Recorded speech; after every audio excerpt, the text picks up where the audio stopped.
एक समय देश की दिग्गज एयरलाइन रही जेट एयरवेज का वापस ऑपरेशन शुरू होने की उम्मीद अब लगभग खत्म हो गई है। एयरलाइन के कर्जदारों ने सुप्रीम कोर्ट में साफ कह दिया है कि नेशनल कंपनी लॉ ट्रिब्यूनल की तरफ से एयरलाइन को फिर से शुरू करने के लिए चलाया जा रहा रेजोल्यूशन प्लान असफल हो गया है। ऐसे में एयरलाइन को बंद कर देना चाहिए। कर्जदारों ने सुप्रीम कोर्ट को बताया कि एयरलाइन की ओनरशिप लेने वाला जालान कॉलरॉक कंसोर्शियम ने अभी तक एयरलाइन में कोई भी निवेश नहीं किया गया है, इसलिए उसे बंद कर देना चाहिए। सर, ये पहली बार देख रहे हैं जो कर्जदार हैं वो कह रहे हैं कंपनी बंद हो जाए। कर्जदारों को क्या फायदा? कर्जदार फंसे हुए हैं, इसमें दबाव बनाने की कोशिश है, क्योंकि जो जालान कॉलरॉक कंसोर्टियम है, जिस कंसोर्शियम ने जेट एयरवेज के लिए बिड किया था, उसे चलाने की बात की थी। ये सही बात है, उसने कोई निवेश नहीं किया है। और कमेटी ऑफ क्रेडिटर्स लगातार जो ट्रिब्यूनल में तारीखें बढ़ती जा रही हैं, जो तारीख पर तारीख मिल रही है, उसको लेकर फ्रस्ट्रेटेड दिखाई दे रहे हैं।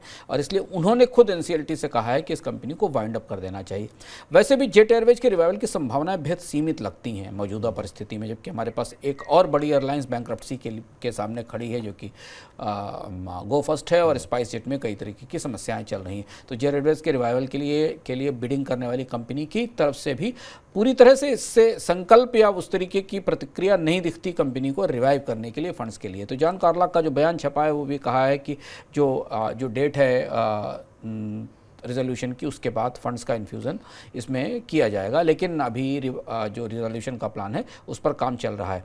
लेकिन अगर आप इन सारी टेक्निकल चीज़ों के आसपास देखें तो ऐसा लगता है कि जेट एयरवेज के उड़ने की संभावनाएं ना के बराबर दिखाई दे रही हैं।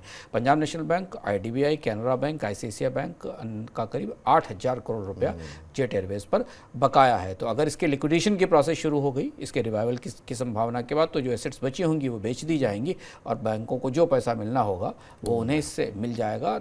बैंक के चाहते हैं कि मामला लंबे समय तक लटका ना रहे। अगर ये रिवाइव नहीं हो सकती तो इसे बंद किया जाए। तो जेट एयरवेज के उड़ने की संभावना ना के बराबर है, लेकिन क्या गो फर्स्ट उड़ पाएगी? कर्ज संकट में फंसी एयरलाइन के रेजोल्यूशन प्रोफेशनल की तरफ से एयरलाइन को बेचने के लिए आमंत्रित किए गए एक्सप्रेशन ऑफ इंटरेस्ट यानी ईओआई के बाद वाडिया समूह भी एयरलाइन को खरीदने के लिए आवेदन कर सकता है। रिपोर्ट में कहा गया कि इसके लिए वाडिया समूह पार्टनर की तलाश कर रहा है और उसके साथ ज्वाइंट बिडिंग कर सकता है। अगर वाडिया समूह अपनी ही एयरलाइन के लिए बिडिंग करता है तो अपनी तरह का ये पहला मामला होगा।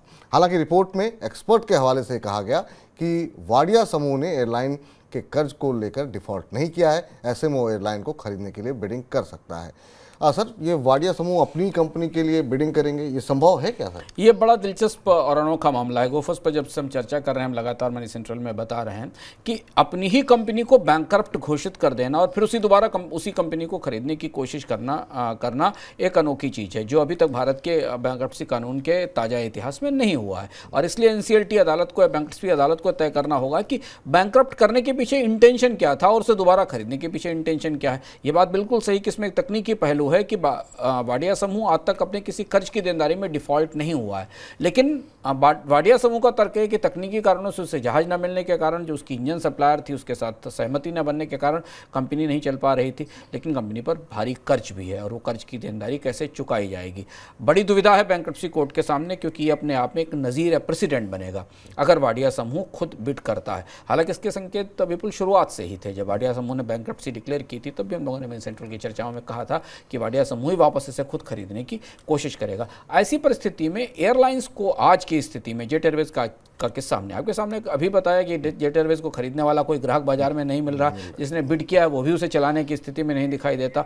ऐसी स्थिति में गो फर्स्ट को खरीदेगा कौन और चलाएगा कौन मौजूदा परिस्थिति में? तो इसका फायदा वाडिया समूह उठा सकता है और इसे दोबारा खरीदने की कोशिश कर सकता है। पर एनसीएलटी की अदालत क्या ये प्रेसिडेंट या ये नज़ीर सेट करेगी कि जिस मैनेजमेंट ने कंपनी को बैंकरप्ट कर दिया या बैंकरप्ट करके उसे एनसीएलटी के दरवाजे तक, दहलीज तक पहुंचा दिया, वही मैनेजमेंट उसे दोबारा लेने की कोशिश करेगा? इसलिए शायद ये पेशबंदी की जा रही कि किसी दूसरे पार्टनर के साथ, जैसा वाडिया समूह ने कहा, किसी दूसरे पार्टनर को बीच में लाकर एयरलाइंस को शुरू किया जाए। दिलचस्प मामला है। फिलहाल गो फर्स्ट के उड़ने की तारीख अभी तक स्पष्ट नहीं हो पाई है, लगातार आगे बढ़ रही है।